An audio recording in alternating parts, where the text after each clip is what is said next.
Tanya Perek Mem Gimel. We are on page Samach Beis. And now we're about to begin the Alter Rebbe's thesis for Avas Hashem. What is Ava? When is Ava? How is Ava? All the details about Avas Hashem is in the next 6 chapters. So let's begin. We're the answer to the question, what's love got to do with it? I hope so. But here we're talking about real love. You're gonna see what real love is, and then you'll ask a little question, and you'll have an answer to the question. Anyway, so we're on page Samach Beis. It's the 5th line from the top, after the period on the line. V'hinei bi'ava yesh gam kein shtei madregos. The Alter Rebbe says, in Ava there's also 2 levels. Since he already mentioned, until here in chapter 43, there's 2 levels in Yira. Again, Yira Ilah and Yira Tato. First he explains Yira Tato, the lower Yira, now the Yira Ilah, the higher level. Now he talks about Ava. And why? Because without Avas Hashem, you're missing a wing. Remember what we learned in chapter 40 in the name of the Zohar HaKodesh.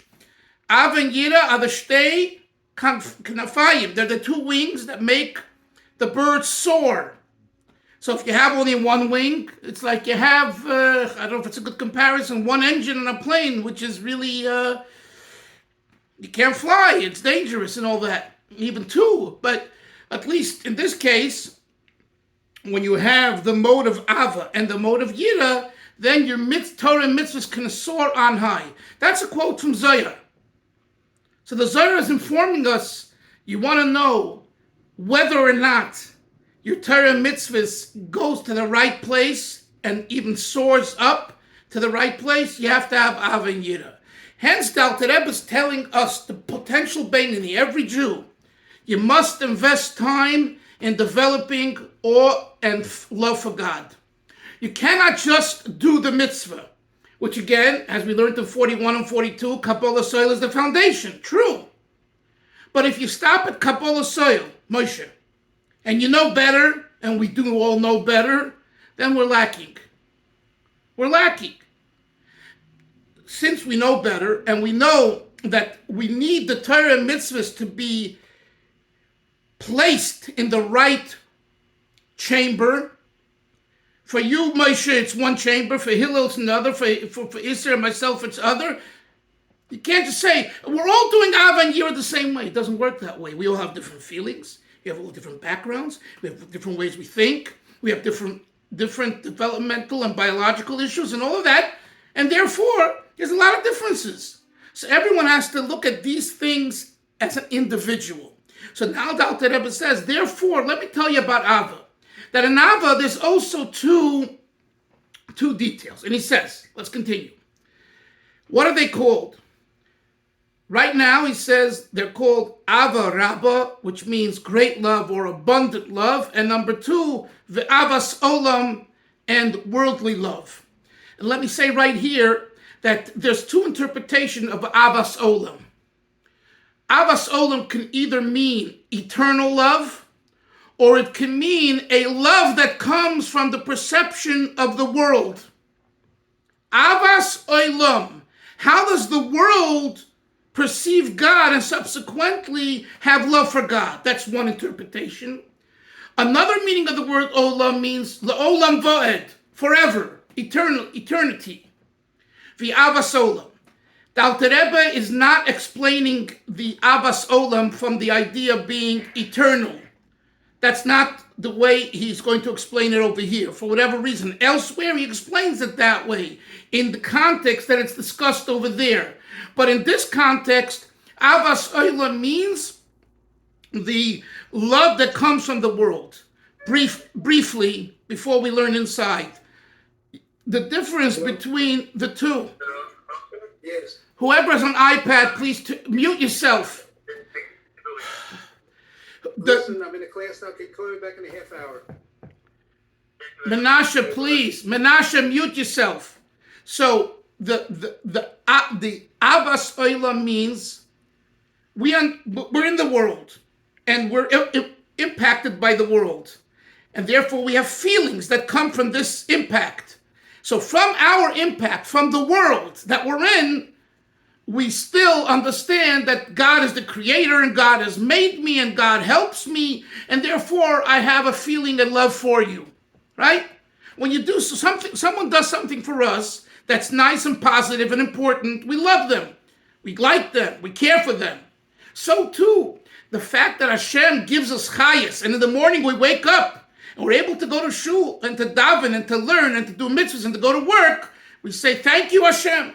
That's called avas olam.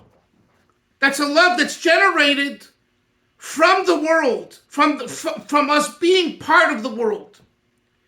Hence, the love is limited. How is it limited? Because depending on your experience and your worldly experience and the worldly impact on you, that's how much love you have. Okay? Conversely, the first level of love, Ava Rabba, abundant love, great love, that is something of a different category. And as the Alter Rebbe will say in a moment, it's a gift. And it's a gift that you do not earn.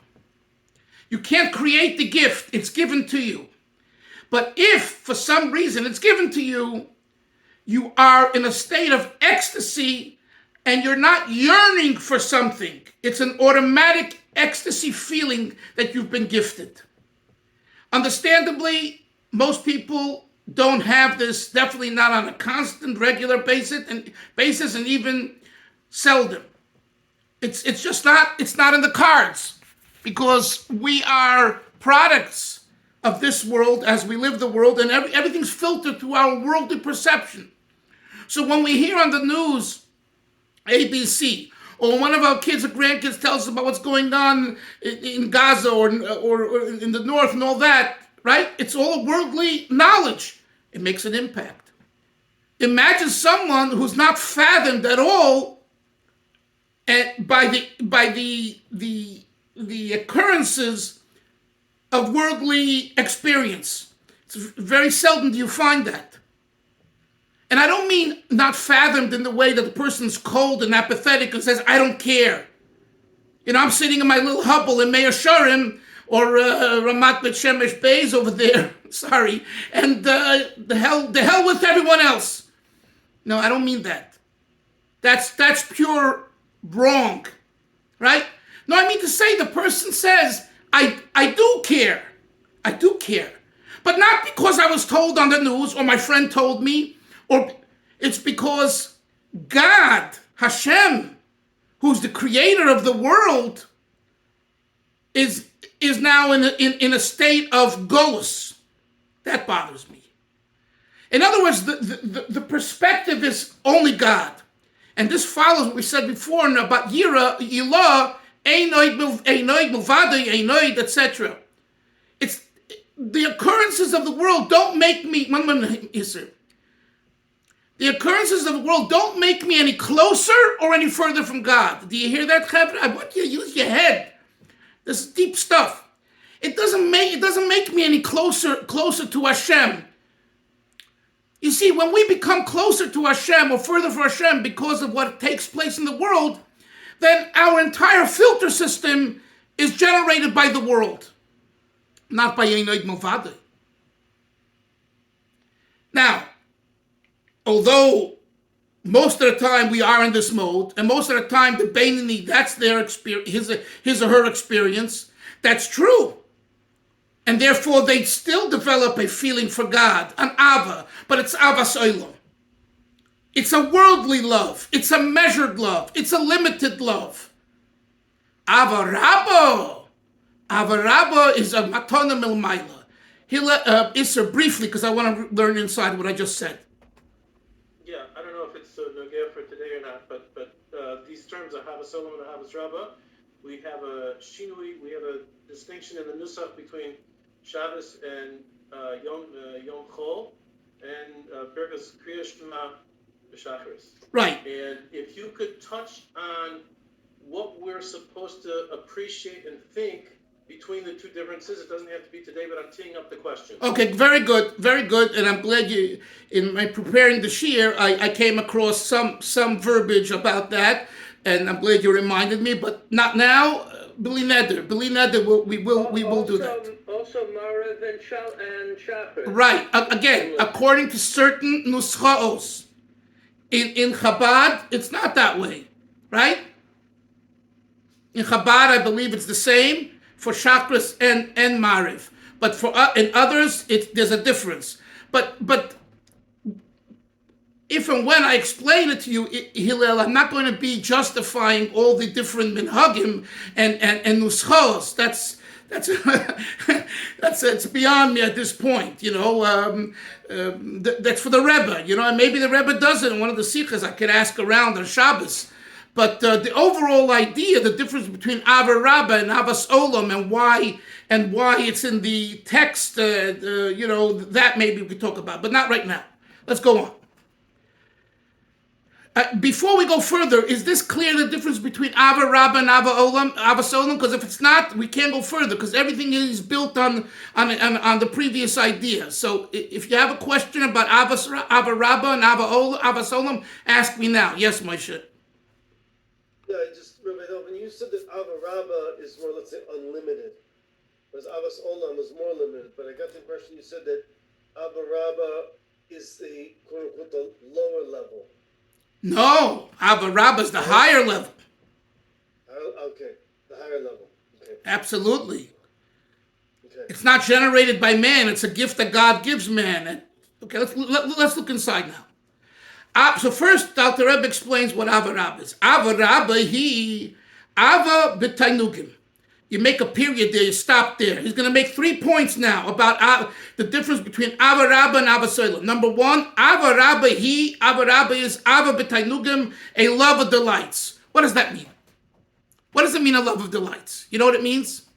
Normally, in love, you're yearning for something. I love you, I want you, I need you. That's a yearning, a longing. Ava b'tainugim is what we call the love of ecstasy. You're not loving for anything. You are in the mode of ecstasy.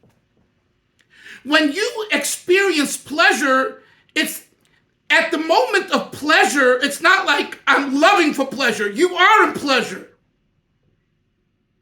So Dr. Rebbe says, Ava Rabba, it is another name for it.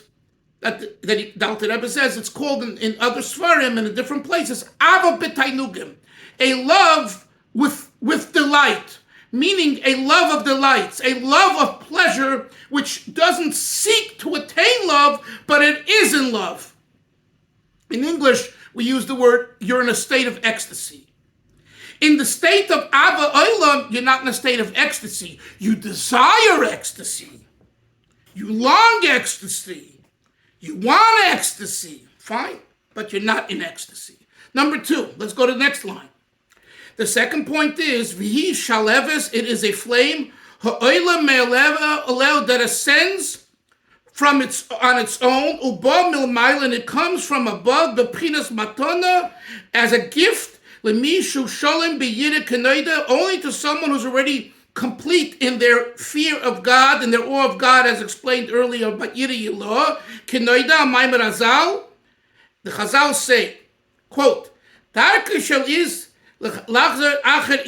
is the style, it is the method of man, of the male, to chase a woman. Let's say it in the vernacular, right? A guy chases the girl, a man chases the woman. Now, the Rebbe teaches, She'ava, love, is symbolized by Ish, Nikras Ish. Male represents love. V'zochar, and male. K'mashikosuf, Zochar Chazdai. Okay, so Pasuk and Tilim. Zochar, with a patach under the chaf, what does that word mean? Chaim Zev, remember my kindness. Zochar. What if you change from the patach under the chaf to the kamatz? It's Menashe, Zochar. Zochar doesn't mean memory. You know what Zochar means, Yoni? Male. A Zochar. we sometimes say it fast. We say Zachar. No, it's wrong. Zachar doesn't mean male. Zachar means memory, to remember. Zachar with a kamatz. What's the difference in Kabbalistic? What? A Shalom Zachar. A Shalom Zachar. What's the difference? Zachar is Ava. Zachar Chazdoi. Zachar male is Chazdoi, is Chesed, which is kindness and love and Ava. Avram, you follow? Zachar Chazdoi. Continuing. The Isha. And the woman in the Pasuk, right? It says, not the Pasuk, in the Chazal, Darka Shel Ish, it's the style of Ish, Moshe, of the male Ish, to chase after Lachzor Achar, Isha, after the woman, after the Isha. And so the Alter Rebbe explains here that first of all, Ish represents Ava. What about Isha?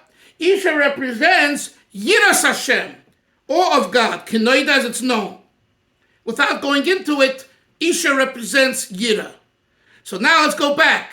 It is the style of Ish. 1 second, Chaim Zev. It's the style of Ish, Lachzor Achar Isha, to chase, to run after Isha. It's the style of Ava, to come only after you have the Isha. You male, who's all about love, you're incomplete if you don't have the female, hence chase the female. What is the female? The female is Yira, which we learned about until here. So that's what the Alter Rebbe says. Look now further, just 1 second, I'll get to you in Chaim Zev in a moment. Ubeli kedimas hayira. And without prefacing or efshar, look at the words, it is impossible. Lahagia la abarabazu. You can't reach this abarabba. Right? You can reach Avas Olam, the lower level of Ava, but you can't reach Ava Rabba. Ki Avazu, because this Ava Rabba, he mebchinas Atzilus. Now he speaks a little Kabbalah. It comes from the world of Atzilut, and there he quotes the less Taman. There isn't there. Taman means there. There in Atzilus there is not kitzutz upirut chas v'sholem, separation and division, God forbid, whatsoever. Chaim Zev, what do you want to ask or say? When the Alter Rebbe said that Ava, she says Nikras, Ish, v'Zachar, why does he use the two different lashons? No. Both being masculine. No, because when he quotes the word Ish, he's referring back to the Chazal. The Chazal used the word Darka Shel Ish, Lachzor Achar Isha. So he means that this word Ish in the Chazal, Ish, refers to Ava. So the Ava defines what Ish is, but Ish is the quote from the Chazal. Do you follow or not? No, not really, because I mean the way that the Chazal ends with Isha, right? Chazal ends with Isha. And She'ava Nikras Ish v'Zachar. Right. She'ava Nikras Ish, in this Chazal, Ava is defined by Ish v'Zachar. You're asking me, Ish means Zachar. I don't know, but I think it's because I do know. Because the Pasuk, he says right after, because of Zachar Chazdoi. In the Pasuk in Tehillim, it doesn't say Ish Chazdo, it says Zachar Chazdoi. So therefore, possibly, I'm telling you possibly, he adds the word Zachar. We would have to see if the Rebbe's father, he was the type to analyze such verbiage in Tanya. But thank you for the point. Let's go back. Now we talk about Avasoilam, the lower level, the love that comes from the world. Number one, it comes mehatfuna v'das, from the understanding bedulas Hashem Ein Sof Baruch Hu, by meditating and reflecting on the greatness of God. And he says, Habamalu Kalam, that pervades all worlds. And God is Sevu Kalam, and he encompasses all worlds. And number three, Vikula Kamei Kalam Mamish, there's nothing compared to God. There's nothing, everything is like Noat, Choshev, Ubebitul Dibur Echad. And by the nullification of one word, Benefesh, he refers here to the mashal that he quoted in chapter 20 and 21. The one word coming from the soul, hamaskelis be'oidem machshavta, this word, while it's still in thought, or even more in bechendas level in the soul, that's what it means. Canal, when you meditate on this, when the person meditates on the awesomeness and greatness of God, memela, automatically, to spashet midas ha'ava, there'll be an extension of the person's love, shebenefesh, miluvoshel, from its garments. It'll come out of its garments and it'll be revealed. The point being, what's his point? The point is that Avas Olam is different in the first point. The first point of Ava Rabba is that it's a love of tainugim, of ecstasy. So the Alter Rebbe says, conversely, the love of Avas Olam isn't. It's a love of coming because of meditation. That means you're not there yet. You want to be there, but you're not there. So you meditate on these thoughts, how to develop ecstasy, but you're not in ecstasy. So that's the first difference between Avas Olam and Ava Rabba. And he continues explaining over here this idea of the love needing to come out of its garments. The Hainu Shaloi Teslabish Bishum Dover Hanoah V'Tainu Gashmi Yaruchni.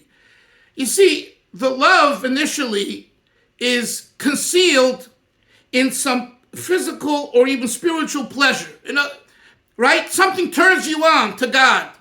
That issue that turns you on, either it's physical, you see a Moshe Braun painting and you're moved to go and kiss the Torah. You're moved to sit down and learn. Why? It's so beautiful. It's so moving, right? So that love, where is it coming? Where is it invested in? Where is it melubashin, enclosed in? In this piece of art. It's not, so you need to understand art, or you need to identify with that art, and from there it comes from its dressed up state and it gets revealed. Says the Alter Rebbe, so this is, Avas Olam comes from a dressed up state where you leave the dress up, you leave the disguise, and you come to the truth. But where are you? You're in a dressed up state. You're in a state of concealment. You're in a state of struggling. You're in a state of searching. So yes, you're searching for the truth, but you're searching for the truth. You're not in truth. Let's continue. And v'loy lech but klal shum davar b'olam. And you don't want any of the dress up, the pleasure that comes from the spiritual, the physical. You know, the example I gave you, that the famous mashal, that the melech is going towards his chamber, and people are walking behind him as deputies and machers, and one sees the room of art, and he goes in, he never comes out because he's in love with the art. The other one sees the room of riches, he goes in. The other one sees the room of typography and land layout and development, and he goes in there and never comes out. It says the Medrash, there was one smart fellow, a pikach, and he said, I don't want this and I don't want that. I'm not making a right, I'm not making a left. I'm just following the king. I don't know where he's going, but I'm following him. And then the king goes into his chamber, and he comes into the chamber. In other words, the fascinations of Judaism didn't distract him for the end result, which is to be in a state of ecstasy. And this is very hard. Because a fascination, when you see Moshe's wonderful drawings, and you're fascinated. I was there. We brought the kollel there once. Right? It's beautiful. It's pretty. You don't want to leave. Well, let's say what I've told you over and over. You go to a Farbrengen. I've been talking about it with the Rebbe and the Farbrengen. Right? I didn't want to go home. My father didn't want to go home. He has to get up 6, 7 in the morning to start work. He don't want to go home. But it's 1, 2 in the morning. You got to go home to get some sleep. I don't want to go home. I'm a Gan Eden. That feeling is a feeling of ecstasy that you can experience. But when you're not there, you're struggling to be there. You're endeavoring to be there. You're longing to be there. So the Alter Rebbe says here, you should know that Avas Olam is not like Ava Rabba. Ava Rabba, you are in the state of ecstasy. Avas Olam, you're searching and yearning and desiring to get to a state of ecstasy. And what does that mean? So he says, that means that the love should be unstripped from its clothing and to be revealed. Let's continue. And he says, You want to have the source of pleasure, of all the pleasure. All are nullified before God. There's no comparison whatsoever. Just as there's absolutely no comparison. You know what Chaim Nitzchi means? Everlasting life. Do we have now Chaim Nitzchi? No, everyone dies. It says when Mashiach comes after a certain stage, there's going to be everlasting life. Do we understand it? Not really, but do we feel it? No. But do we understand that there's such a Metzias? If we believe in Mashiach and the 30 principles of the Rambam and everything else, we believe there'll be one day Chaim Nitzchiyim. So the Alter Rebbe says here that the searcher, the person who is in Avas Oila mode, appreciates and understands one day there'll be Chaim Nitzchim, so hence he wants to experience that during his lifetime. Now, how is that possible? The answer is when you're in a state of ecstasy, even for just a moment, that's a feeling that is analogous, that's similar to everlasting Chaim Nitzchim, everlasting life. Continue. As it says in Tehillim, the Rabbi Melech says, Mili b'shamayim, who's in heaven? In Shemayim. V'im cholei chofatzti, I don't want anything that's ancillary to you. But it's on earth. Kol ha'she'eri levavi, my heart ceases to be out of this love. Tzuri, my rock, levavi, my heart. Mashgosa l'kama. So in other words, David HaMelech understands that all the spiritual pleasures and delights and all the things, the fascinations that are on earth are only a mere glimpse of what the ultimate is. And hence, David HaMelech yearns to Hashem and he says, let me experience that. So, the Alter Rebbe, in a sense, is saying that David HaMelech also understood the difference between Ava Rabba and Avas Olam. He was at the time, I guess, when he said that in Avas Olam, but he understood what Ava Rabba is, and hence he sought to have Ava Rabba.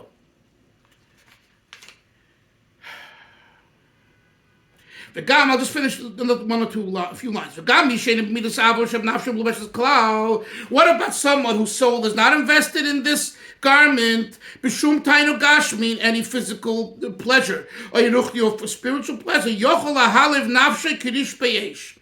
The Hid Alter Rebbe is addressing those of us, or all of us, when we're not so holy. We're not in a spiritual state. Says the Alter Rebbe, you can also have Avas Olam. And I think of this is like where he taps into the mindset of the Beinoni. We regular person, who are not even looking for the fascinations of God. We're looking for our own self-interest. We can also experience that. The Gam Mishani B'midas Abba Shabnafshe B'leshes Klal B'shum Tiny Gash B'ruchti Yochel Halev Nafshe B'rish Kiddush Beis can inflame his heart like a flame of fire. V'shal Hebes Azah and a powerful flame. Top of next page 135. V'lav Ha'oila Shemayim and a flame that'll send to heaven. His abundance are now through the previous mentioned meditation and contemplation of God's greatness. As it says earlier. So the Alter Rebbe will stop over here, but the Alter Rebbe is saying basically, I don't want you to be disappointed by thinking, I'll never have this opportunity because I'm just a regular fellow who just is making a mere living day to day. Says the Alter Rebbe, no. If you meditate and you contemplate on the greatness of God, the three aspects, you will experience in your own life a flame that will ascend.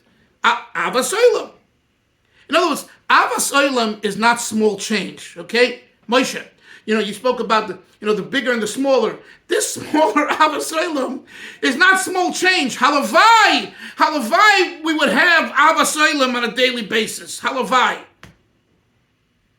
In other words, when we talk about, Moshe, when I said before, the guy gets fascinated with the art and the riches and the all the rooms in the palace, that itself is a great thing. In comparison to the king's chamber himself, the king's room, the king himself, it's small change. But outside of that, it's a great feeling. So the Alter Rebbe says, don't be depressed, don't be upset, and what you should really strive for is to get an Avas Olam feeling. Chevra will continue tomorrow. Have a great day. Sei gesund.